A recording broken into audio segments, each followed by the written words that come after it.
Ok, alors, qu'est-ce qu'il y a ici? Je veux juste fermer là et puis me faire un peu de... Alors, salut famille, que le Seigneur bénisse abondamment. Vraiment, je suis un peu en retard aujourd'hui.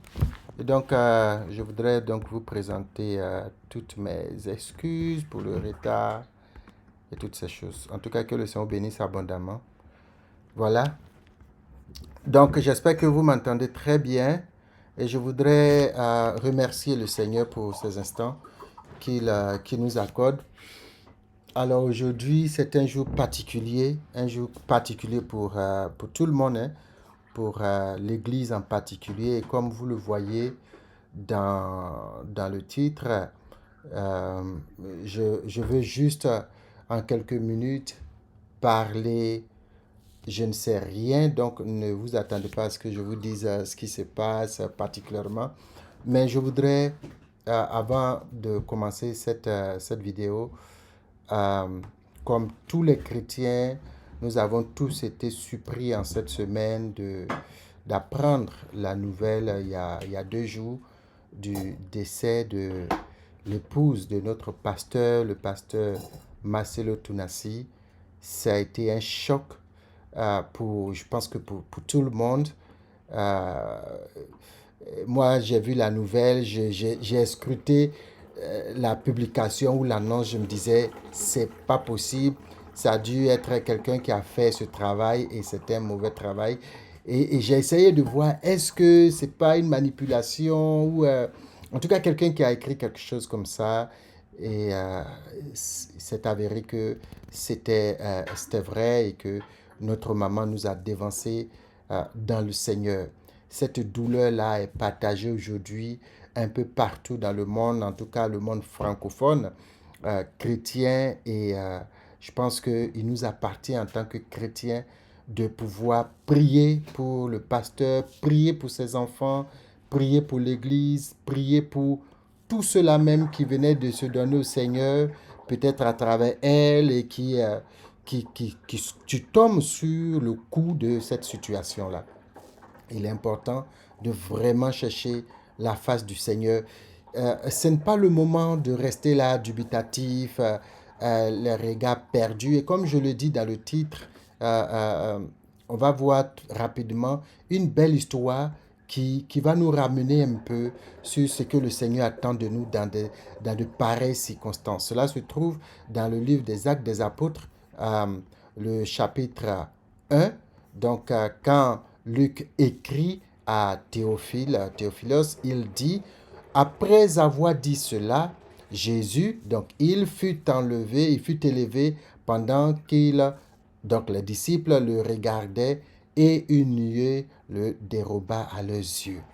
Et comme ils avaient les regards fixés vers le ciel pendant qu'ils s'en allaient, donc il c'est Jésus, voici 2 hommes vêtus de blanc leur apparus et dire, hommes galiléens, pourquoi vous arrêtez-vous à regarder au ciel?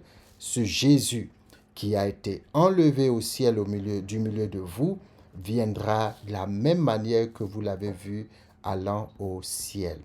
Alors quand cette situation est arrivée, j'étais là, on en parlait, mon épouse et moi, et je pense que vous êtes nombreux à vous dire la même chose, à certainement prier et dire, Seigneur, pourquoi est-ce que tu ne ressusciterais pas?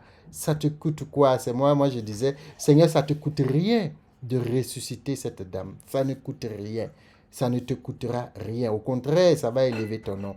Eh bien, si on lit plus haut, les disciples vont demander à Jésus, mais est-ce que c'est en ce moment-là, quand Jésus avait parlé de la promesse du Saint-Esprit, que c'est là que tu vas rétablir donc le royaume d'Israël et autres? Jésus va lui dire, ce n'est pas à vous de savoir le temps ou les moments, ça, ce n'est pas votre affaire.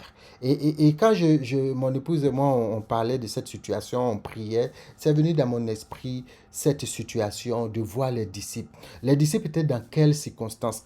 Ne sommes-nous pas aujourd'hui face à ce décès, en tout cas surprenant, ce décès choquant, ne sommes-nous pas dans une situation comme ces disciples qui avaient le regard levé vers le ciel? ne sachant quoi penser. Leur Jésus est parti. Aujourd'hui, le pasteur Marcelo, ses enfants, son église, le corps de Christ se dit, notre maman est partie. Notre maman est partie. Pendant qu'on était en train de parler, elle est partie. Et là, les regards levés vers le ciel, ils sont comme perdus. Les nuages, ils voient les nuages, mais ils sont perdus. Il n'y a pas grand-chose. C'est la déception, c'est le découragement, c'est l'amertume. Jésus est parti. Qu'allons-nous faire désormais?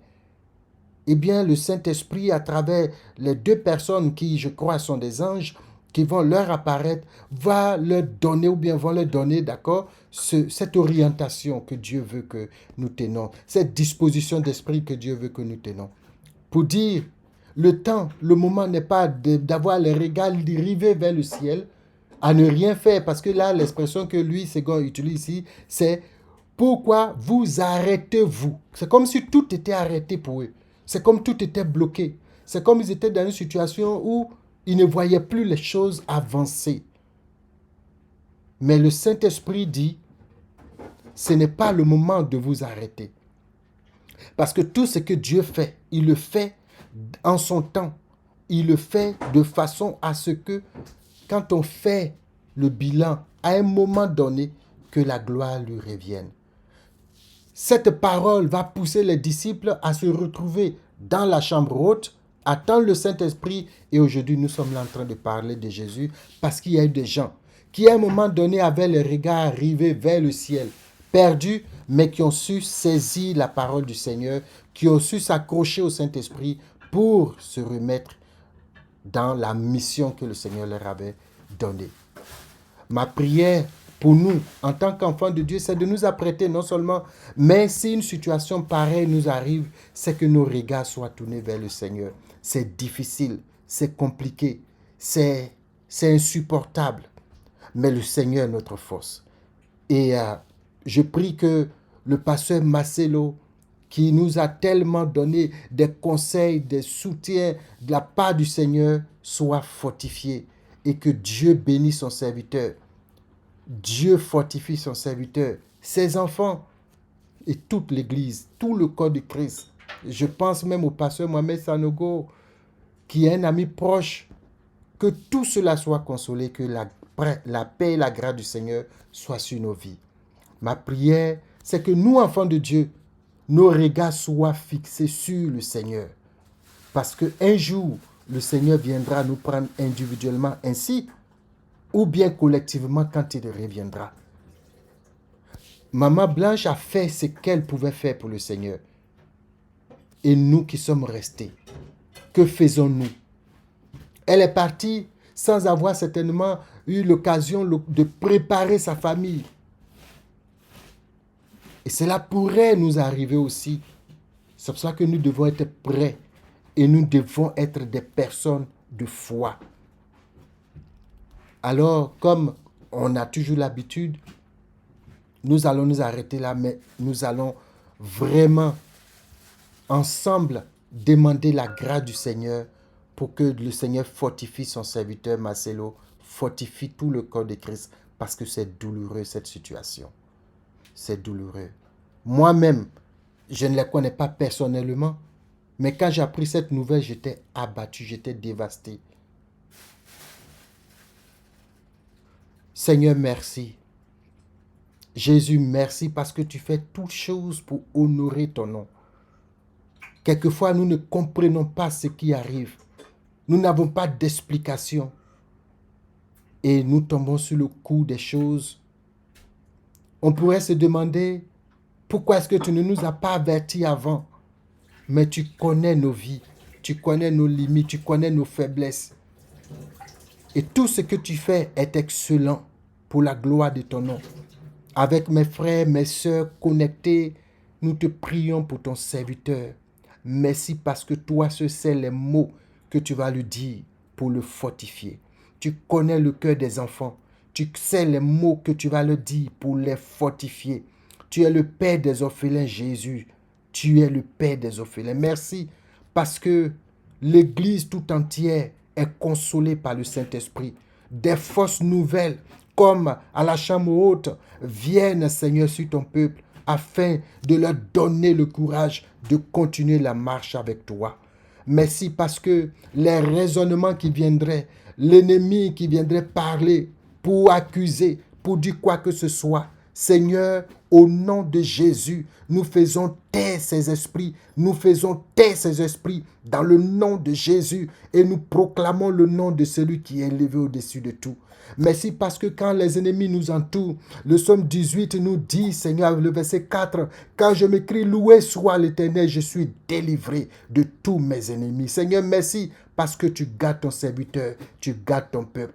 Nous te rendons la gloire. Nous sommes meurtris, mais nos regards sont fixés sur toi et nous comptons sur toi. Merci parce que tu ne nous laisses pas nous arrêter, nous stopper. Cette situation ne nous arrêtera pas de t'honorer et de te glorifier. Béni sois-tu pour tous tes hauts bienfaits. Merci Seigneur. Merci Jésus. Donc, en tout cas, les frères, que le Seigneur vous bénisse abondamment et que sa paix soit avec vous. Soyez consolés, tous ceux qui sont touchés par cette situation ou par d'autres, que le Seigneur vous console et que sa paix soit avec vous. Alors, certainement, le vendredi prochain, nous allons nous retrouver pour continuer de parler du Seigneur et de ce qu'il peut faire dans nos vies et de ce qu'il fait dans nos vies. Que le Seigneur bénisse et on se dit à bientôt. Soyez bénis.